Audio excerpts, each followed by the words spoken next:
జనాలకి ఎలాంటి interest create చేసింది, ప్రత్యేకించి 2 తెలుగు రాష్ట్రాలు ఎలాంటి బెనిఫిట్ పొందబోతున్నాయి, ఇంకా చాలా సందేహాలు.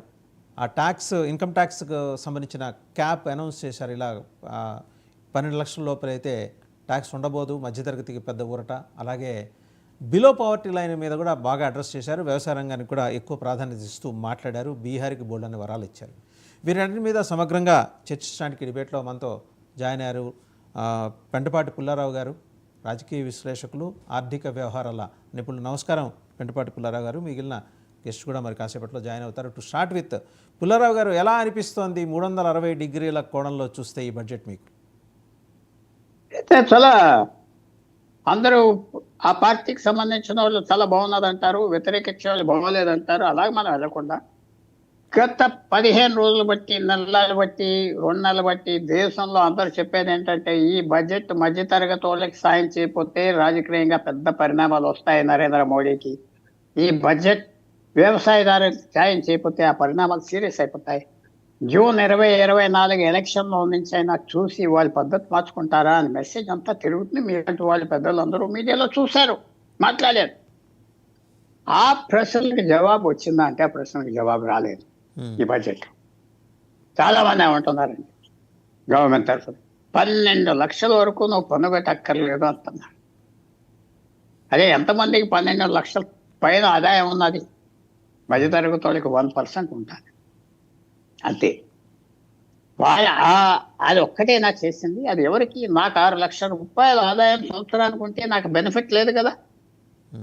10 లక్షల రూపాయల ఆదాయం వల్ల బెనిఫిట్ లేదు కదా. అది పబ్లిక్ స్టంట్ అంటున్నా నేను.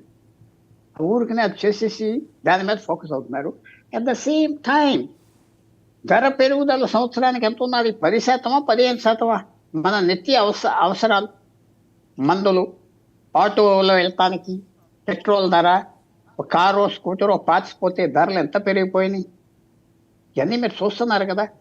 సో అందువల్ల ఏం రిలీఫ్ వచ్చింది?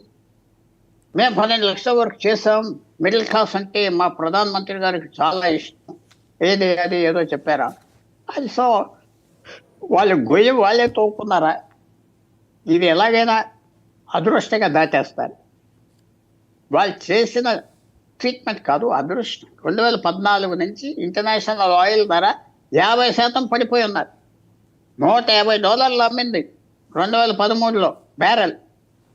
నరేంద్ర మోడీ ప్రధానమంత్రి అవగానే 60, 70, 40, 80 వరకు వెళ్ళింది, మళ్ళీ తగ్గిపోయింది. సో అదృష్టం వల్ల గవర్నమెంట్ మెయింటైన్ అయిపోతుంది. ఏ తప్పులు చేసినా, ఎవరు చేసినా ఆ డబ్బు కలిసి వస్తుంది గవర్నమెంట్. ఎందుకంటే పెట్రోల్ ధర తగ్గించలేదు, ఇంటర్నేషనల్ ధర తగ్గిన. సో ఆ లక్ మీద వెళ్ళిపోతున్నారు. మిడిల్ క్లాస్కి ఏం చేయలేదు.